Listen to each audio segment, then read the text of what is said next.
So, what is going on YouTube? It's your boy Sam from Team Samurai X1 here. In today's video, I am coming at you with a very awesome guest upload. Today, my friend, Pac. You guys already know Pac. I got him on the channel for some crazy deck profile. One card combo deck. This deck is going to take over the meta 100,000%. So make sure you guys subscribe to Pac. He's almost at 10K subs. So subscribe to him in the description box below. Alright guys, don't waste any more of your time. Without further ado, let's jump straight into the deck profile. And I'll pass it on to Pac right now. Smash, uppercut, let's break, uppercut elbow. Alright, subscribe, pass it on to Pac. Pac, take it away. Time to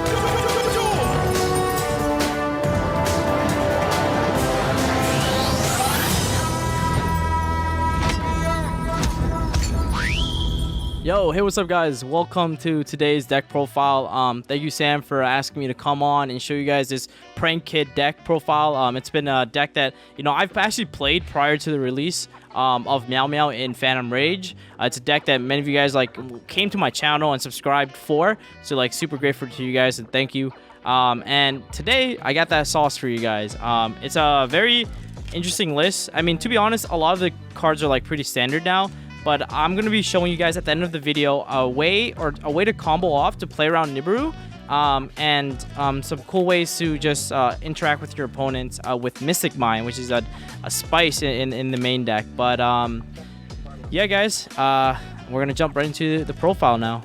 Alright guys, so I'm going to start off with 3 Prank Kids Fansies, 3 Lamsies, 3 Roxies, and 3 Dropsies. So I maxed out on all the main Prank Kid monsters, and the main reason being I want to see multiples of them because I'm playing the polymerization build. I know a lot of you guys been I don't know, are very conflicted or is very controversial for my Thunder Dragon hand trap variant, but I like this variant if you're playing the polymerization build, and that's why this is really good to max on all of them. You still play 3 Roxies. I see a lot of people cutting this to 2, but if you're playing polymerization, you actually want to max these out because you need to see 2 Prank Kids that isn't water in order to play around Nibiru as on your 5th summon. So that's important. And then we have, for the hand trap lineup, triple Ash Blossom. We have triple Nibiru. And then we have triple Infinite Imperm. I just felt like these hand traps were really good. Technically, you can play Veiler over this because if you pranks and draw into a Veiler, it's technically better. But I just like Infinite Imperm because it's a card that you can set so that your opponent can't just Cosmic Cyclone your Pandemonium, which is the biggest counter to this deck. So playing spell and trap trap cards that are also hand traps lets you set an extra card just so that your opponent has a hard time guessing which one is the Pandemonium. So they can't shotgun Cosmic Cyclone or Twin Twister in standby phase, and it decreases the variance that they hit your Pandemonium, which is your definitely the choke point of the deck.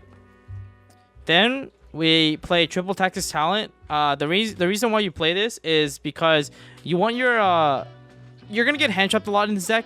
Meister hurts you, Ash hurts you, Gamma hurts you on the first thing. So Tactics lets you draw into either a Fusion and another Kid, or it can let you look at your opponent's hand. So that's why I like Tactics, because this deck gets hand trapped a lot. Next we play triple Polymerization because this is the poly variant. So I really like Polymerization. This is another way to play the Prank Kid variant, and the Polymerization lets you basically play around Nib, but it's also a way to play around hand traps, which is why this card is really good. Then you play double Pandemonium, being that you always recycle it and you don't need more than that because you have Polymerization already, so you can get away with playing just 2. 1 Instant Fusion because, I mean, there's not much to say about it. It's a Rocket Ride, which lets you play around interruptions. A Pranks, you only need 1. It's searchable. Apple Parlatombe, which is a basic Call by the Grave. I mean, you play it because you get hand trapped and it makes sure that your plays goes through. 1 Planned. I think this is all you need, but I did miss the second one quite a bit, so I definitely would play a second one, especially if you're not playing Thunder Dragon Fusion. Set Rotation, Terraforming, and then for my field spells, I play Fusion Recycling Plant to get 4th, 5th, and 6th copies of Polymerization. I play double Field Spell because you don't want to draw these cards in multiple. It's a brick. And it doesn't really help you extend your plays going first. So for those of you who don't know the ruling, if you have this up on the field and you make a Meow Meow, you cannot go chain link one whatever prank kid you linked off and the Meow Meow, because your opponent does not control any monsters. Therefore, this card is not that good unless you're going second, which does help. But yeah, that's just something that's important for you to note. And of course, the sauce, the goo, the glue, 3 Mystic Mine, mismatch rarities because you want to tilt your opponent.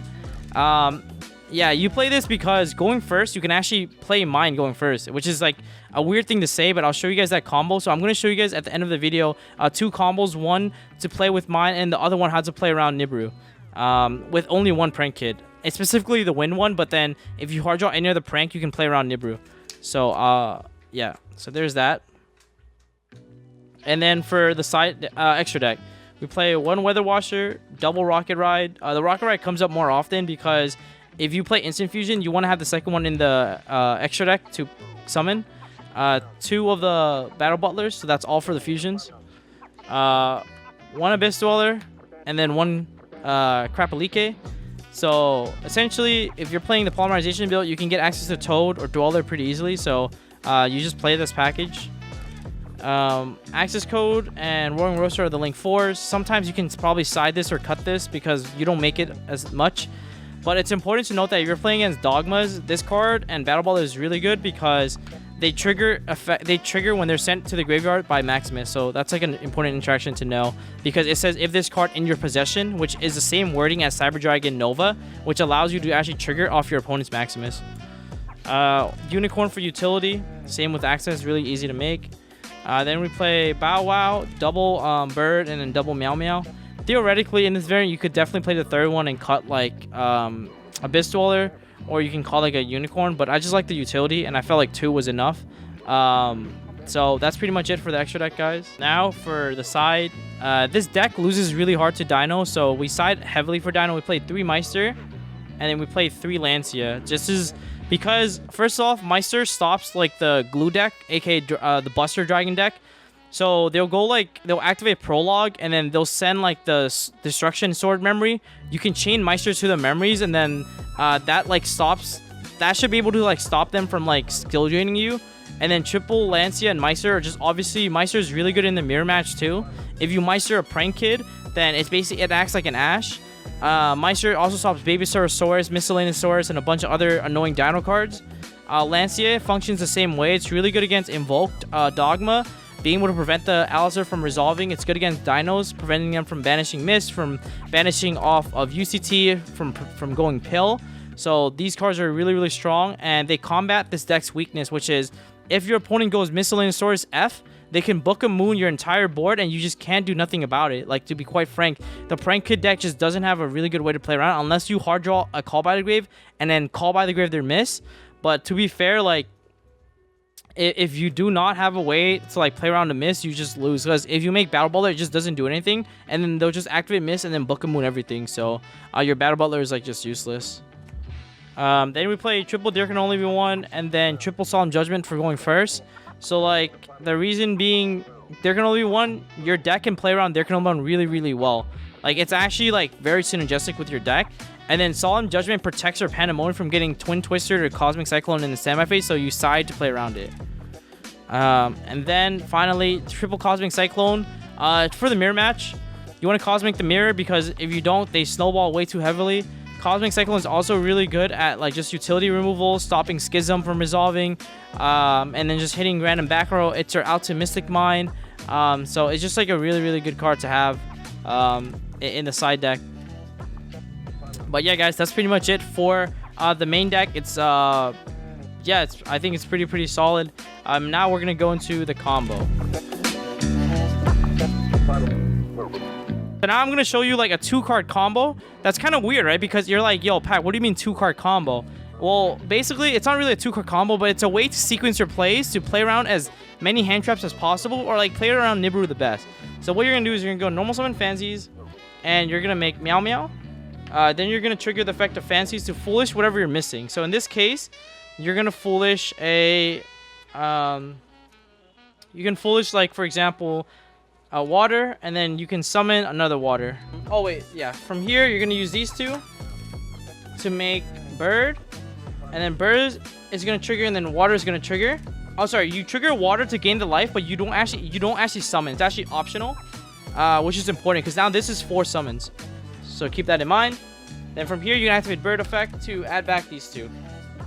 And then now you can like basically pass with no cards on the field, and then you have Pandemonium. So this is how you play around, essentially, Nibiru. If you hard draw like any combination, any of these combinations get you there. So like if you draw water, wind, water, or like fire, wind, or fire, water, that gets you to this combination, which is 4 summons and play around Nib the best. So it's like kind of like that's why you would want to play Prank Kid cards, monsters in multiples for that reason. All right, guys, and now I'm gonna show you like how you use Mystic Mine going first. So I can't actually take credit for this because I saw this on a YouTube video. I don't remember who the person was, but I think his name is Prank Kid Duelist or something along those lines. But I remember watching one of his videos where he used mines and he kept looping the rocket ride.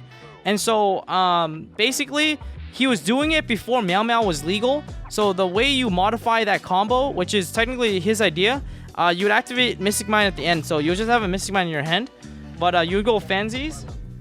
It's like pretty much the same combo, but you do a slight deviation. And I'll show you what I mean. You make the Meow Meow and then you trigger the wind. You can use the wind to dump the pranks, and that's gonna summon water. You're then gonna use water and this into a bird. You can trigger 1 bird, 2 water. Now that's gonna summon you the fire and then add you Pandemonium. Activate Pandemonium, fuse these 2. So very similar. Then you can go Chain Link 1 fire, 2 rocket ride. That's gonna summon you Dropsies, and from here you're gonna actually tribute the rocket ride, and then summon back bird, and you're gonna summon back fire. From here you're gonna activate the effect of bird, add back Pandemonium and pranks, and then you're gonna use these 2 to make Bow Wow. And you don't actually use the effect of Roxy's. You don't use it. You didn't activate Mystic Mine. You set 2, activate pranks. At end phase, you shuffle back bird, rocket ride, and you shuffle back your prank. So essentially, what you're gonna do is you're gonna draw a card off this. So you activate Mystic Mine already. Draw a card off this, whatever it is. Draw in, call by. Okay, cool. You didn't activate Mystic Mine. So what you do is on their opponent's first summon, whenever they summon anything, you activate Bow Wow effect, and then you add back 2 cards, and now they're under Mystic Mine. Use Mystic Mine going first, offensively, or you can use it defensively going second. And don't get me wrong, this card is definitely a problematic card. It's super cancer, but this is just how you just want to show you guys some of the techs that I've been learning with this cool deck. So yeah, shout out to Prank Kid Duelist. He was a person I saw him. He was the first person I saw doing this cool Mystic Mine trip. But yeah, that's pretty much it, guys. I hope you guys enjoyed the video, and yeah, Sam, thank you again for inviting me over. So thank you guys, and yeah, I'll see you in the next one.